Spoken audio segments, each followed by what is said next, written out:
Hello everyone, it's Prince. I know I've been away for a little while, sorry about that. I did get a new microphone, however, so hopefully the quality of sound is a little bit better. Now, I wanted to analyze a match from a long time ago at this point. It's been definitely a couple weeks, if not an entire month. But this was during the day where the entire team of usual suspects got together and decided to run some 5-stack.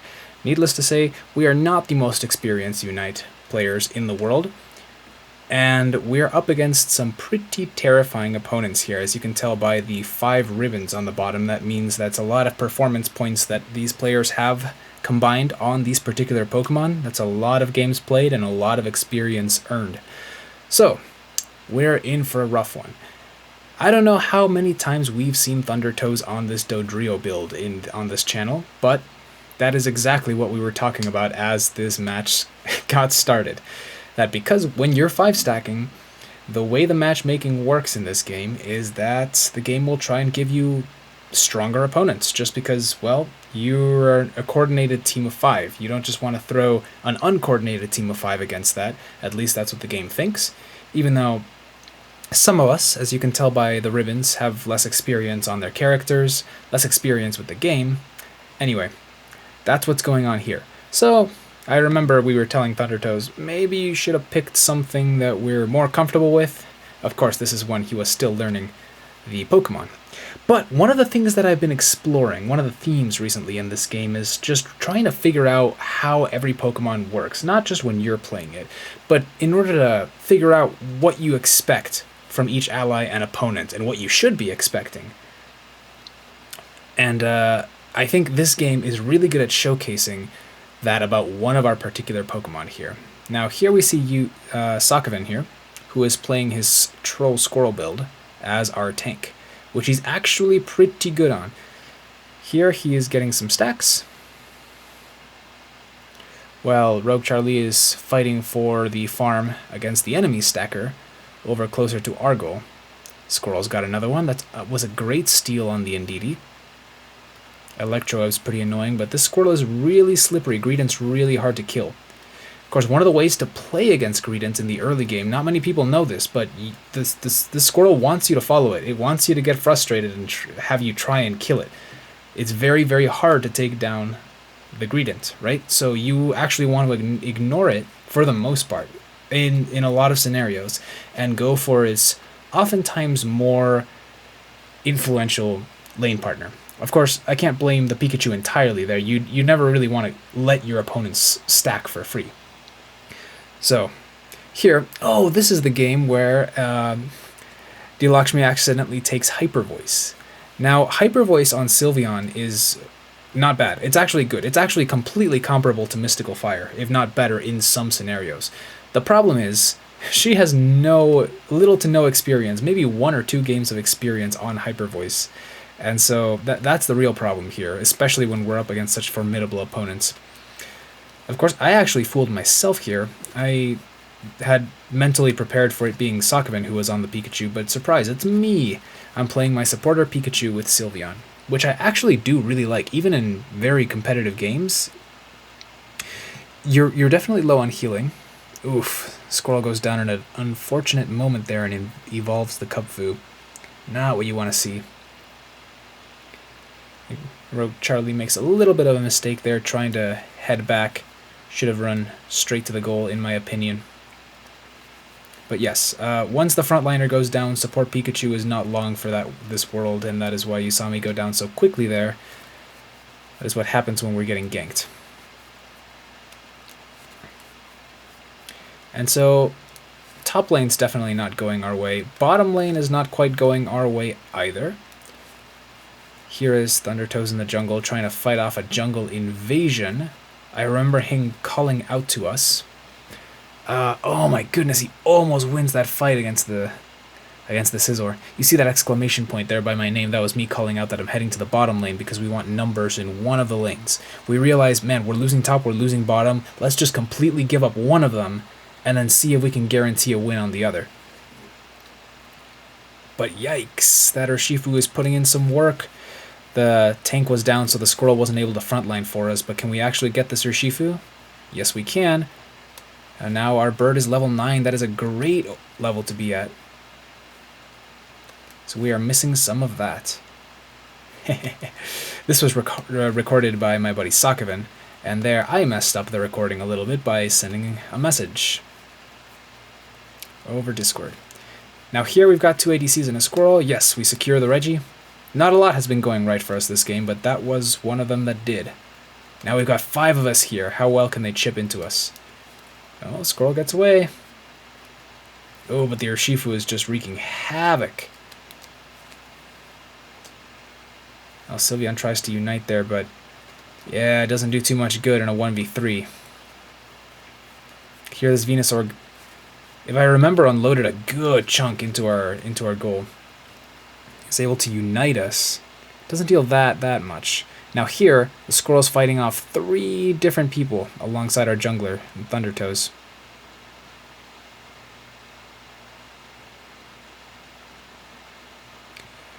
Nice unite by the Pikachu.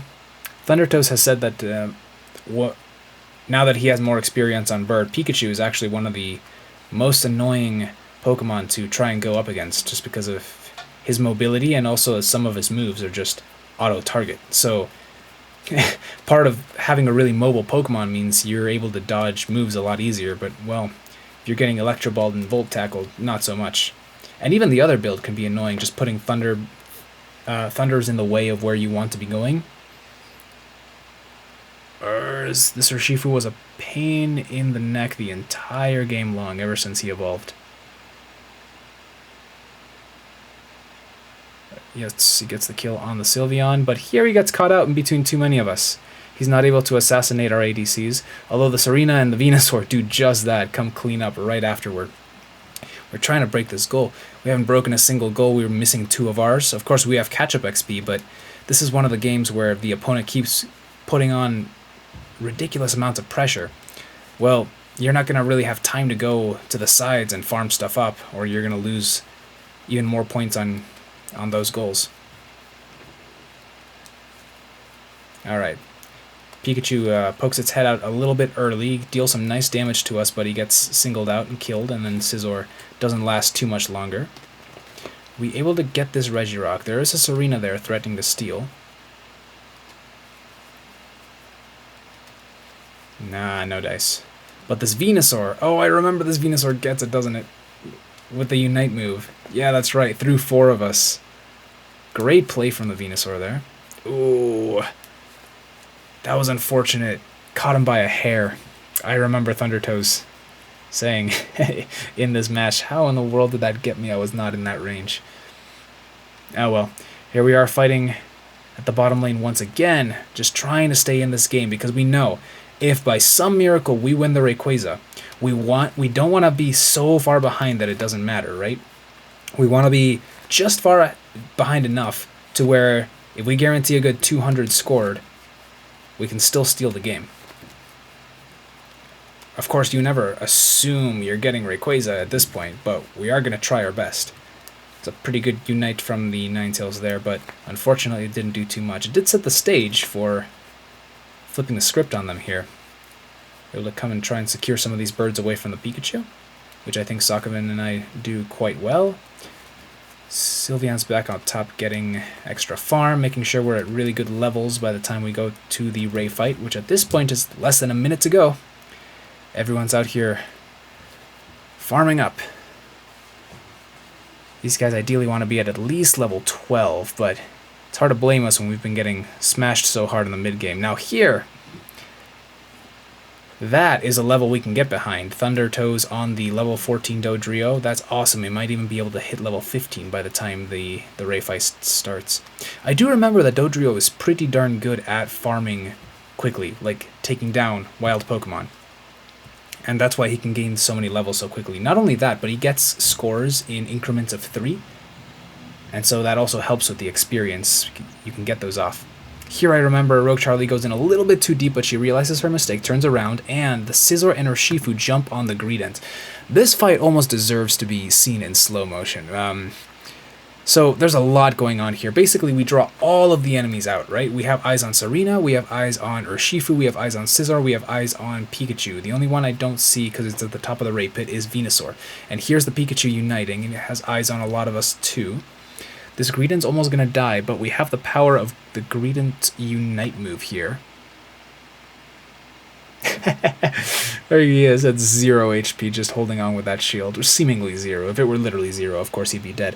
Now Thundertoes here, what he's trying to do is he's trying to run back and forth, trying to line them up into his drill peck so he can get them all in a straight line, crowd control them for a little bit, making sure that they can't fight from where they're comfortable in this fight, and also dealing a lot of damage in the process. We don't have humongous damage here. Now Ninetales, who I don't see anymore from this angle, does have some good burst, but the cooldowns were increased. Last time it was nerfed. Sylveon's got okay damage, okay bulk. Of course, we also have a Pikachu sniping from far away. I'm higher level than the other Pikachu, actually. That was a decently placed Thundertoes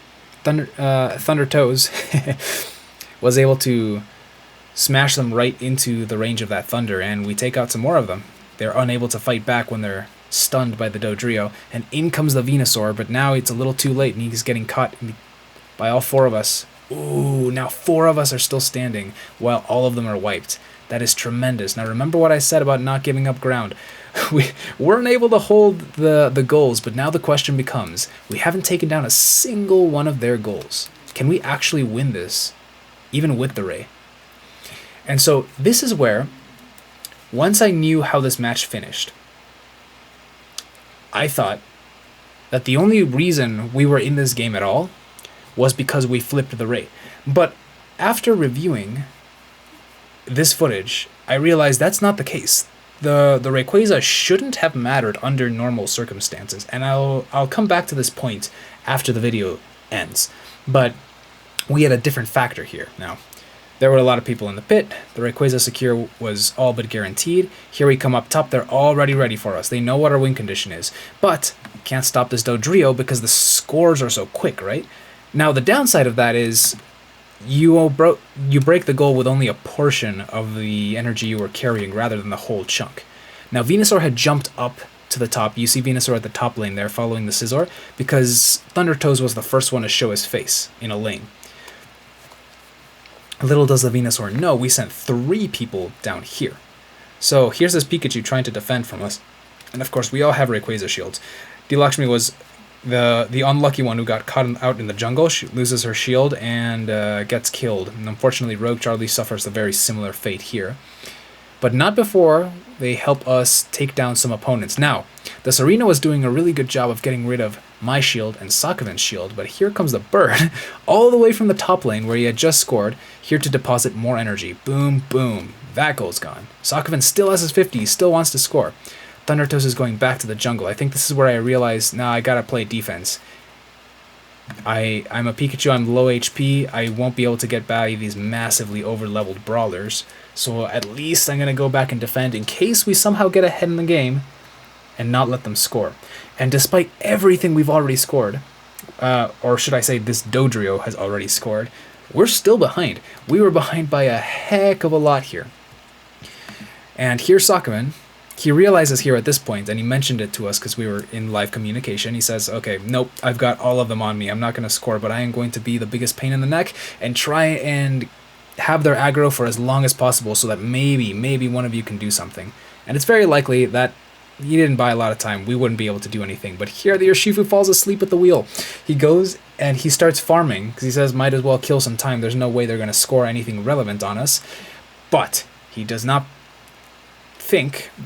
It does not come to him that the Dodrio doesn't have to take that much time to score because it's split into increments, right? He's not scoring 42 here. He's scoring... What's 42 divided by 3? Let's find out. Boom, 28, 28. And then he leaves. Just like that. What a fast score. Notice this. The Dodrio still has that Rayquaza shield. They cannot catch this Dodrio. It's such a mobile Pokemon.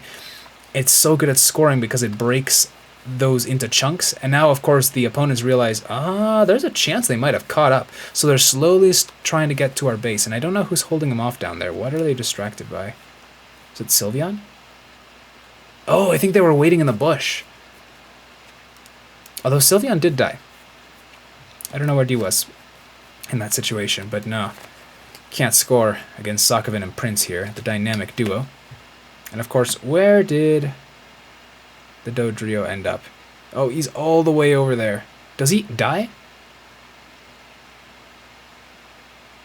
Thundertoes never dies. Fantastic.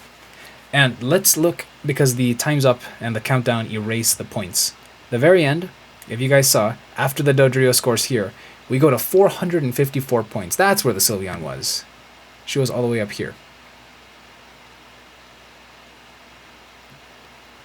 So, what I was talking about at the very beginning of the video is expectations that a certain Pokemon brings to a game that really don't exist unless that Pokemon is there.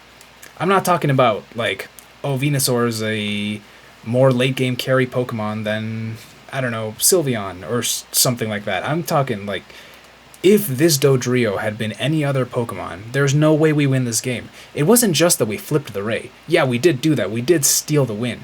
But we also had to get through a massive, massive defense and score these points. And Thundertoes was giving us a lot of crap because we were giving him a lot of crap at the beginning of the game, saying, like, we're up against such a competitive team and you're out here practicing one of the most difficult characters in the game. And at this point, after we figured out we had won, he goes, yeah, I don't want to hear anyone talking more crap about my bird. And you know what? He was right. Upon analyzing the footage, there's no way we win this game despite winning the Rayquaza if this isn't a Dodrio. So that's something really cool that this Pokemon brings to the table that you really don't think about too often. At least I don't. Me being more of an intermediate than an advanced Unite player, is that how good Dodrio is at scoring. He's good at getting stacks, yeah, but he's also good at winning the game through very defensive formation. I mean, this opposing team was parked at every goal, seemingly, and this bird just able to get in there, score, get right out, chased into the jungle, he disappears, suddenly he's scoring on the opposite goal. It was really, really awesome and really well played. I like how well our opponents played, definitely, throughout this game. Particularly that Urshifu was a pain in the neck. The Serena was really good. Venusaur had some pretty clutch plays. Of course, Pikachu, always a factor here. But we never gave up and we played to our outs, and more importantly, we played to our strengths, right? That Greedent sucking everyone in here at the Rayquaza fight, using its Unite move to stay alive, using its bulk to be a distraction, not here. And then, of course, Dodrio winning the game for us. Fantastic. Kudos to Thundertoes for some great Dodrio plays, and expect more Dodrio gameplay in the future. Anyway, that's all from me. Thanks for watching, everyone. I will hopefully have another video out in the near future. Toodles.